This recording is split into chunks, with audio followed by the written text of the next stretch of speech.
What's going on, guys? Bladezilla here, and today we're taking a look at probably one of the best value propositions from Shirogorov. This is the Quantum Ursus, or the Ursus Quantum Chromax blade in a black G10 with multi-row bearings, something that in the Ursus line I don't think they've done yet from my perspective. So I wanted to show this knife. At the time of filming this, I've got a couple of these in the store, and I just think it's tremendous value, and that, you know what, it might be worth doing a quick video on to show kind of what we're working with. As always, quick little shout out, because people still ask me, what's the site? There you go. Bladezilla.ca. Blade like the blade of your knife, and Zilla as in Zilla.ca. We've got a bunch of knives, a bunch of Shirogorovs. They're all in Canada, ready to go. Tax in shipping, super good rates. So there you go. Bladezilla.ca. Check it out and take a look. But otherwise, the point of this video is not about that. It's about checking out some knives. So let's take a look at this guy. First and foremost, let's do some measurements, as we like to do on the channel. We are coming in at 8 3/4-ish.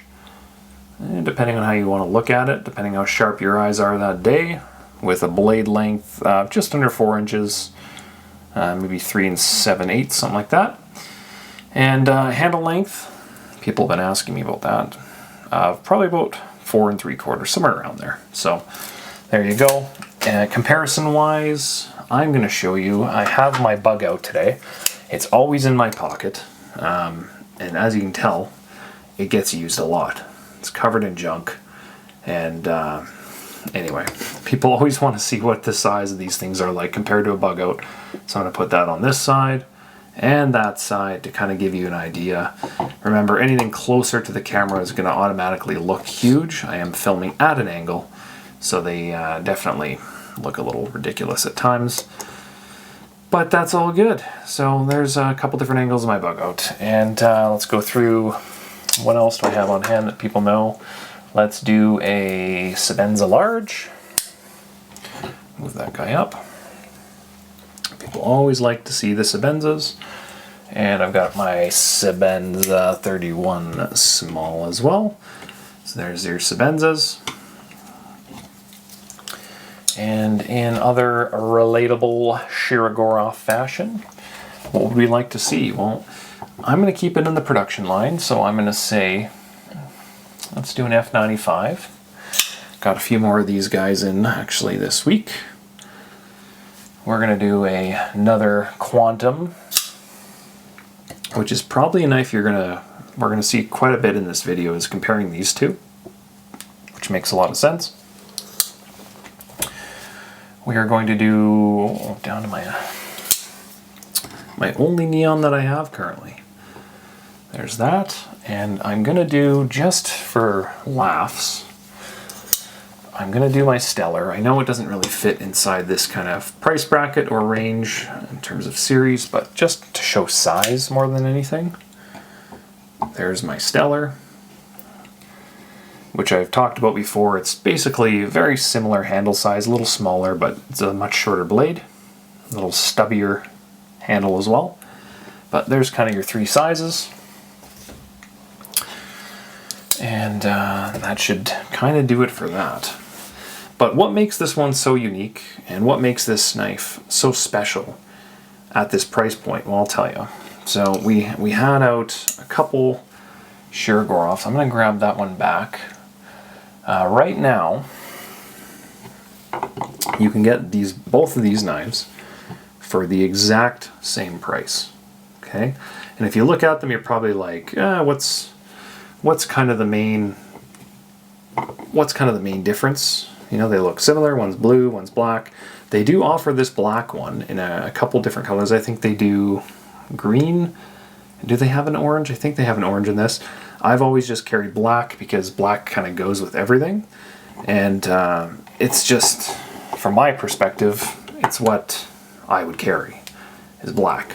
So for me, I like black and blues almost exclusively. We also have, I'm going to move these down, as you can actually probably tell. We also have black and blue in the Quantiums. So there's those. Now, the Quantum series is like a super long going kind of offering from Shirogorov. They have everything from, you know, your super, I don't want to say low end, because honestly Shirogorov's low end is better than most companies' high end, but they're more affordable line right up to their high end. And to give you an idea, I think I'm going to move a few of these around. I think I've got a few more other Quantums kicking around, which I'm going to add to this little stack. And maybe even take a picture for Instagram. If you're not following me on Instagram, please do. We've got a Monkey Edge frag here as well. We've got an E-Knives Quantum. And I'm going to zoom that out. We've got a Lefty Quantum. Man, I should just not do all this. I should probably like lay this out. You know what? Let's lay this out, and then through the magic of cinema, we'll make a cut. Okay, so hopefully that's kind of a little cut in, depending on how I edited that and if I'm tired or not. But there we go. So these are, I think these are most of the Quantums I have. I might have you know, multiples of each up kind of in the in inventory. But anyway, just kind of showing. I didn't realize I had so many Quantums on hand, but they make this model in a number of different configurations. Everything from the quote low end on the Ursus side, which is kind of their machine ground, I believe, into their Quantium, which is their Ursus line, multi-row bearings with a G10 front scale instead of titanium, which is actually a really cool knife as well. But they don't offer this, as far as I'm aware, with high-end, I guess, carbon that I'm aware of. And then we go into the fancy editions. So we've got the Monkey Edge frag, we've got the E-Knives, I call it the Hex, I don't know if they're calling it that or not. And then I've got a Lefty, which is actually a super good value as well. And the reason I say that is because this guy's all hollowed out, and I don't think I've done a video on this knife yet. But on the inside of this, it's actually machined and hollowed out, and tremendous value on this knife. And I really think if you're a lefty, I wish they made this in a righty, which, for funny enough, they don't at that price point. And then we have my fancy Sprint Run Quantum, which is the same kind of size, configuration, etc., just on higher end materials. I don't have any Quantum Gen 2s, I think they're called. I don't think I have any Gen 2 productions currently. Once again, those in the F95Ts, M390, and just kind of machine tie, plain Jane, love them. They just don't seem to hang around very much. But anyway, this is my Quantum line, which is awesome. But I'm just kind of trying to illustrate more than anything that they do some offerings, everything from, you know, titanium to G10, single row bearings, multi-row bearings, you know, some extra additional machining and honing, right up to, you know, roller bearings and high-end steel and the Damas steel on the Sprint Run. So they make a bunch of different offerings. We're not focusing on as we go up, because incrementally as we go up things kind of change, but I will try to talk about more so the Quantums and the Quantiums, and actually I might bring in the Lefty, because that one is pretty special. So I'm going to cut it back down to the main two, and then we'll keep on rolling here. Alright, and I did forget one Quantum that I had kicking around. I don't know if you guys have seen this on the channel prior. This is the Quantum Solar, which is kind of an R1 special edition, but still Chromax steel, which is on all three of these down here. But just some additional machining work and some cool inlays to make a kind of solar system. I think I've shown this on the channel. I don't know if I've done a video on it. I may have. I probably did at one point, but I did forget to include that one, which is also just super cool. And what I love about this more than anything is how they flip the hardware to make it into the planet itself, or I think it's the sun. So super cool. And I just love, you know, looking down the knife, kind of like this, and it just looks kind of neat. So anyway, there's that knife. But we're not talking about that. I seem to always forget in all these different knife cases and stuff. So anyway, we're talking about this one. So let's move these other ones off to the side.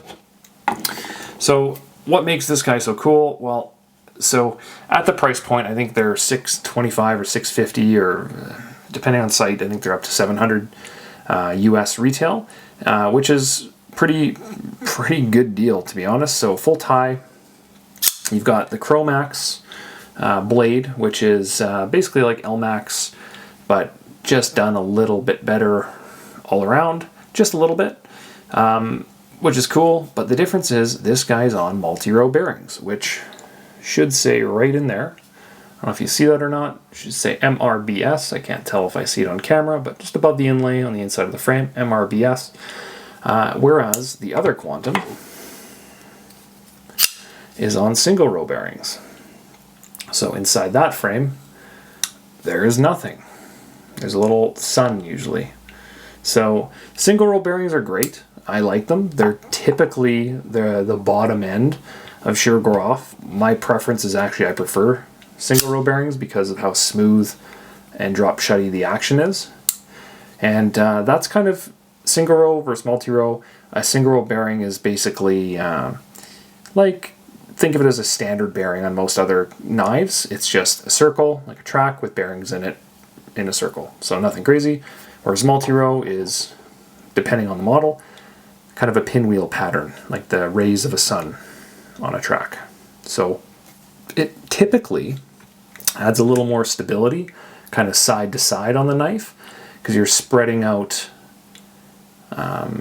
tension across a longer, I guess, circle, so to speak, on multi-row. They tend to come at a premium, and if you look at other knives, like the high-end production knives, they tend to add it as the cost goes up. So that's what's so unique about this knife, is that the fact that it's the same price as this, comes in blue, which is new, and it comes with multi-row bearings instead of single row bearings. So if I'm guessing, and I don't know this, I'm not an insider or anything like that, I'm guessing that might be the direction they're going. Unless it's a special edition, they're just looking to use up parts, which very well could be. I wonder if that's something that they're going to start doing on more of these. So I had talked about the Quantium and how the cool special thing on this was they put multi-row bearings in it on both the black and the blue. And this was $600 or $625, one of the two, when it launched. And to be honest, I was like, man, that's incredible. They're able to do it at that price, and the action on this is just tremendous. It weighs absolutely nothing. Super smooth. Love this knife. I have not done a video on this particular color, but at least I'm showing it now so you can see it, and I definitely will. These are also flying crazy because of the price point. And then once you kind of go up the line, you go, okay, well, I want to add titanium, and that was typically this knife. So you add titanium, and then at that same price point, they can't do multi-row bearings, but now they can. And then when you want to add a different blade steel, then you start talking the Gen 2, and you're in $1,100, $1,200 and kind of up from there. But that's what makes this so cool. You know, you're at that entry-level price point with entry-level steel, with their mid-level bearings, which is super cool. Now, the only thing that you would do to make this knife even more baller is you do exactly what the lefty Quantum did, and you mill it out. So I'm going to show, this is going to look kind of funny because it's backwards, right? But this is the same price point. Essentially, I think $25 variance on the lefty, but it's all machined out on the inside. All the skeletonization on the pockets, and I'll try to grab my little light here to show this, but they were able to do that on this. Hopefully you can see inside. Come on, there we go. So you see inside, just has some additional pockets. There you go. Not a ton, but it has some. Whereas on the inside of this guy, you can see it has nothing. Not an enchilada. Oh, other than on just some balancing stuff. I imagine on the back there, it's pretty smooth. So it's a heavy quantum. Balance-wise between the two, I would imagine they're identical. Yeah, balanced. And the lefty, which I still have to do a video on, might be rear. No, it's balanced as well. So super cool knife. Shirogorov, if you're listening, please make this exact knife in a righty. And, you know, just because it's plain, no inlays, it's multi-row bearings, once again, and my God, I will, this would be the perfect EDC. At that price point, right? If you wanted to do this exact configuration with milling, etc., well, you're basically, that's what your E-knives is, right? Because that's multi-row bearings, it's chromax steel, it's milled out internally, and just has some additional milling on the outside, which, you know, it looks cool. My preference is always a plain Jane guy, so that's what I would choose between the two, but nonetheless, it's cool that they're doing this. So I'm going to put that one away. So that's what I think is so cool. Let's get a weight on this. I know I've been blabbing and I apologize about that, but this is just kind of what I do. I'm annoying. You can ask my wife all about that. But let's get a weight on this because I did say it is a little heavier. So there we go, 4.5 ounces compared to on the Quantium, 3.7, so almost a full ounce there. And then on the milled out lefty, just for reference, 4.2, so kind of splitting the difference with the same materials. And then on the E-knives, I thought it was around 4.2 as well. Yeah, 4.2. There you go. So it's almost as if my words are exactly what I'm saying. So there you go. Pretty cool. Now, let's review this knife. Let's go over it and stop talking about all the other comparisons. I could talk for an hour about this. Maybe that I should do that on like a Friday live night or something and just do it for an hour or two. Anyway. So, first of all, that G10 inlay looks sharp. It does stick up a little bit by design, so it makes it feel a little thicker, which is nice. I don't mind that at all. The texturing is very similar to like a, well, to be honest, it's not smooth. It's ribbed for your pleasure. So it's very carbon fibery, but not smooth if there's like a coat on top of it. It looks real good, in my opinion. It definitely changes with the light as you kind of move it around. So it looks terrific. We still have the two proprietary screws on here that you're more than welcome to use a screwdriver, a flathead to use to open up. I wouldn't do that. Just get the tool, be done with it. The Shirogorov tools, you know, get a pen tool, they're a couple $100, and you're not going to mar anything up. Now, if you don't have a screwdriver, you can get away with a penny, because these guys in Canada, first of all, they don't make them anymore, which is kind of funny. Maybe they're worth 2 cents now, but they're made of nickel and copper, so they're soft material, and you're not gonna. It's a softer material than the pivots, so they tend to bend. And I had my penny that I used for hinderers for years over here, but I think I lost it, or the wife shoved it in a shopping cart or something. Anyway, or threw it into a wishing fountain and said, "Oh, I wish my husband would stop buying knives." Anyway, no comment. On the back, we see the milling is done really, really well, and this is my favorite part of this knife, is the pocket clip, because when you look underneath it, which is a place you really don't have to add a whole bunch of detail unless you really want to, it's on par with all their other high-end production knives, is the milling work. And it's not just under the clip, but if you look here as well, it's on the edge of all the lines as you go around. So it looks great. They've done such a good job with that. The clip is angled onto the frame itself, as you can see. So which means in your hand, when you hold it and you squeeze it, it transfers that weight because it's angled onto here with a nice bevel. It puts all that weight onto the frame instead of the lock bar. So when you are trying to shoot it out, right, when you're squeezing it and you're holding it on top of the clip, it tends to fire out. And that's how I hold it, like this, on top of the clip. Comes out first time, every time. No issues there. Okay.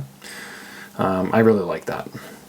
Now we do have the raised, I believe, it feels beveled and raised. Yeah, so maybe it's not raised on this. Oh, look at that. But it is beveled. So lock bar does have that bevel cut into it, and it is symmetrical based on what I'm seeing here, which is nice and smooth. It's got an over travel stop / lock bar insert, so if you do want to replace that, you can. If you're, going to keep this for 10 plus years or make it a working knife, absolutely, you can get that part.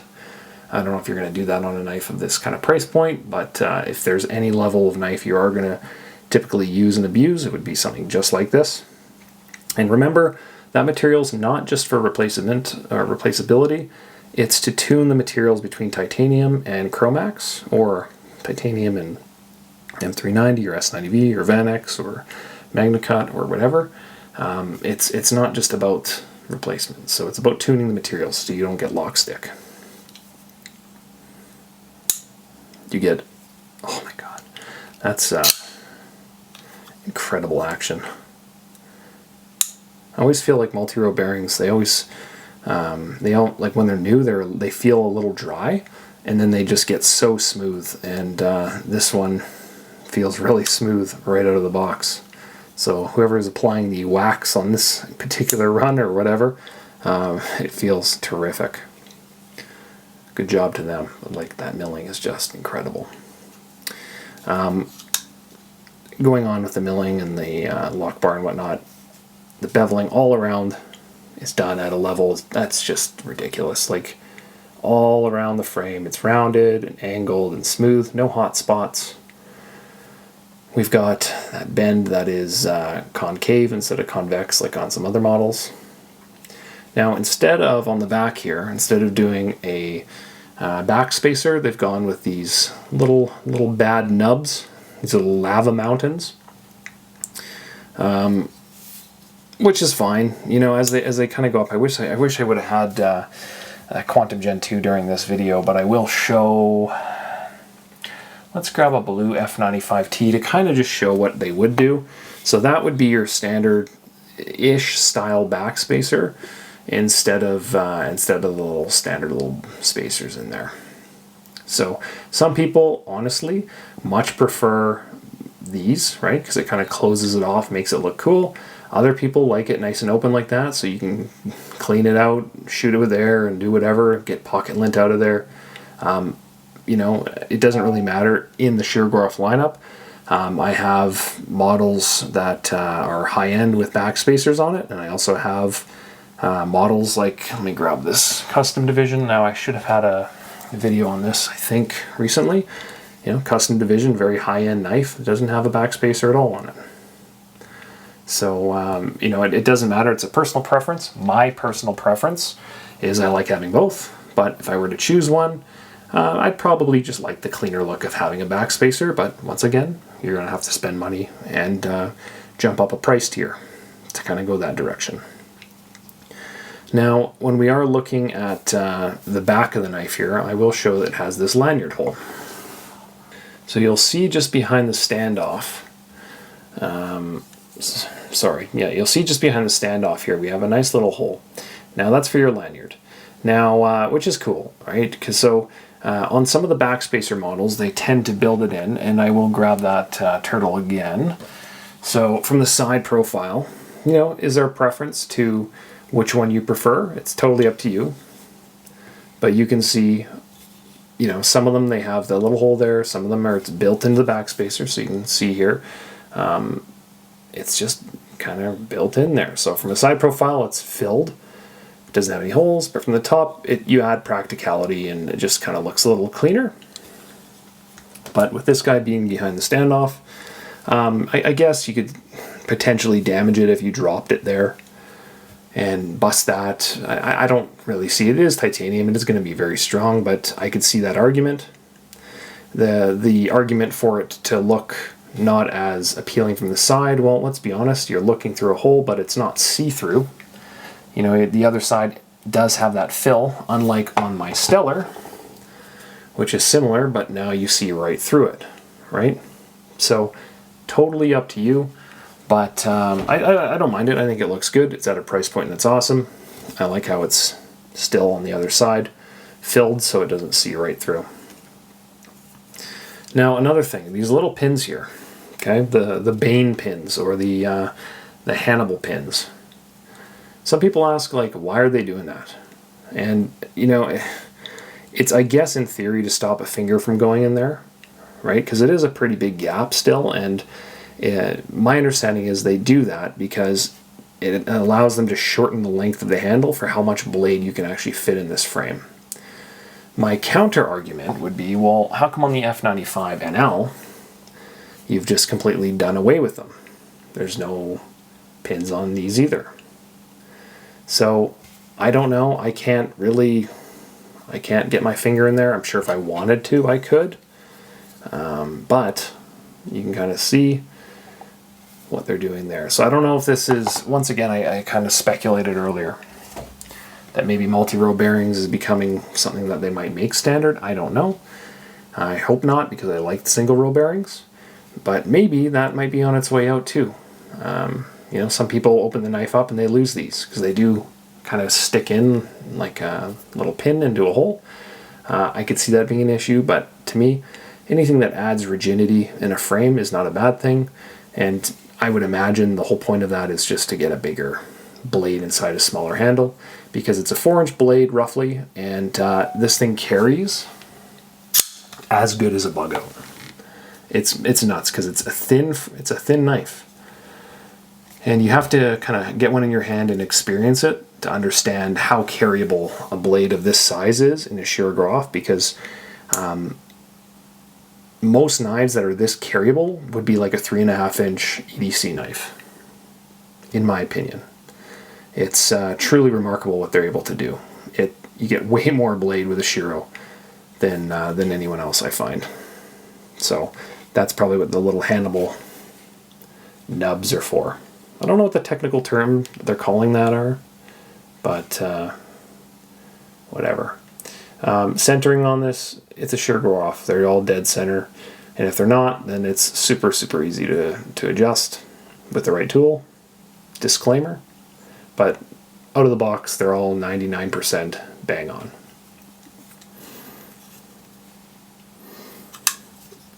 So the standoffs are all polished. I think I showed that, but they are polished, which is a nice little add-on. The screw on this guy looks like, does it go into the frame, or is there another? I can't remember if there's nut on the other side. I can't remember how they do that. I'm assuming it goes into the frame, unless there's something in there. I can't remember. Your lock bar insert's obviously replaceable through a pin there, or through a little screw, which is, what is that, T? That's a pretty big one, actually. Maybe T10, something like that, which is nice. Ergonomically, I'm an extra large glove, and I've got usually a full finger on here, which is nice because your finger does not interfere with the lanyard hole. As well as if you wear gloves or whatever, or have 6 fingers, you still have room. It does have jimping. The jimping is definitely usable, and it's in the perfect spot. The top of the blade is flat all the way down to the tip. So if you wanted to choke up on this and utilize it in a more fine slicing fashion, you can just kind of move up off the jimping, which is super natural, and maybe move into something up here for fine cutting. So never an issue. My main concern, can you see what I'm talking about here? What bear of a logo might be annoying to me? It's the bear of a logo. So the Shirogorov logo, I obviously love that logo, but I don't like how it's right on the blade. That's always, they just do this, and it drives me nuts sometimes, because I know that's not, it's laser edge, so it's not cut into the blade. That's going to probably wear off at some point. And remember, this is the bottom end of Shirogorov.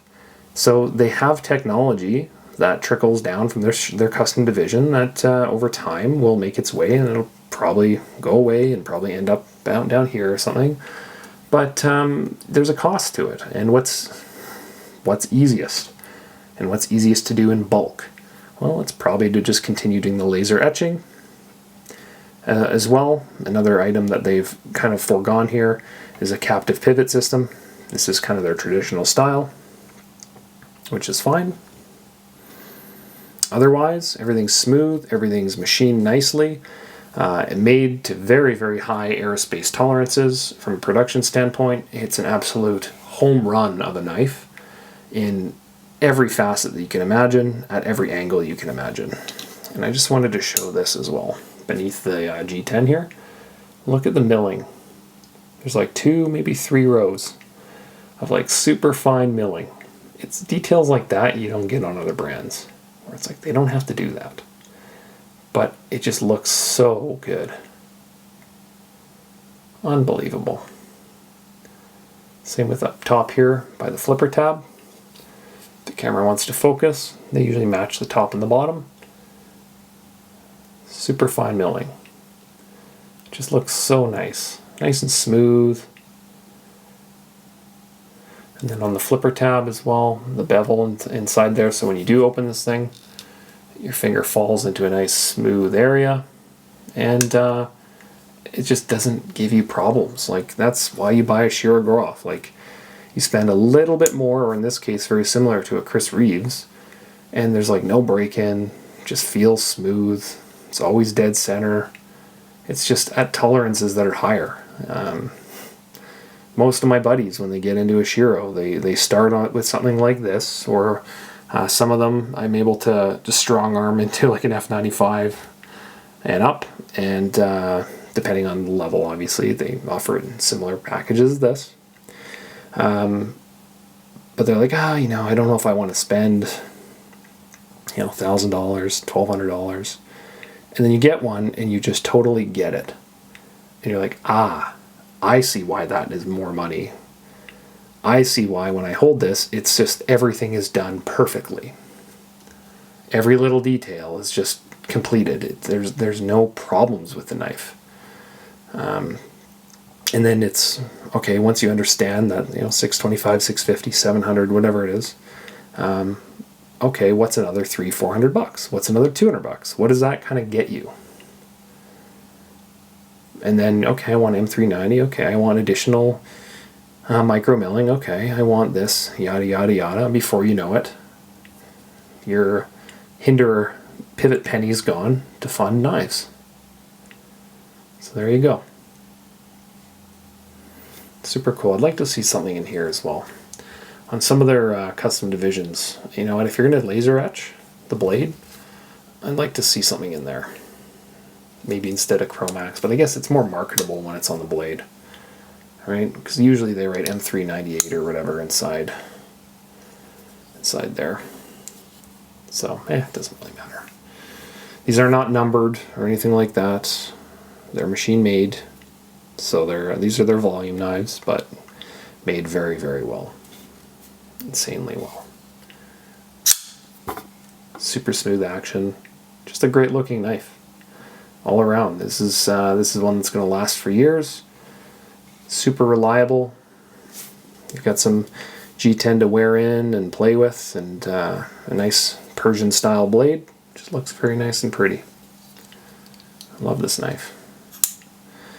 And the one of the Quantum series that I actually end up carrying myself was the E-Knives one, because it's essentially this knife, just with that milling inside it. And I've actually rebuilt this one. You can kind of see I slipped off the pivot. I think on the back you can see a nice little scratch I put into the frame, little whoosh. And that's literally the moment I realized that that's going to be my carrying Quantum.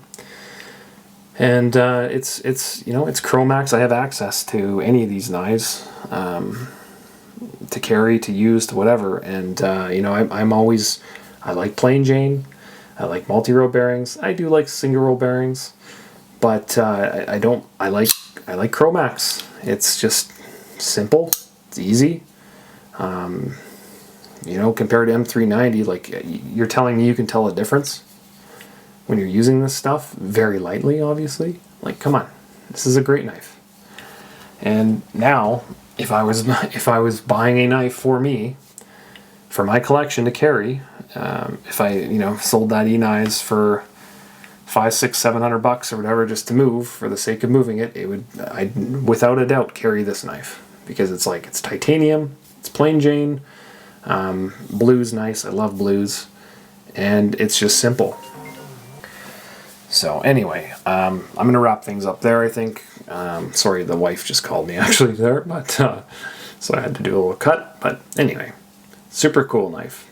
Absolutely super cool knife. Looks great.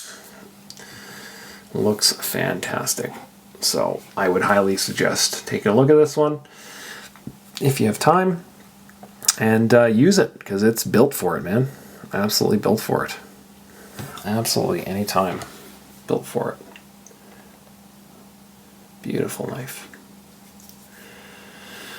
Alright guys, well I'm going to leave you off there, and if you have any questions, any comments, etc., leave them below. I read every single one. I try to comment to all of them.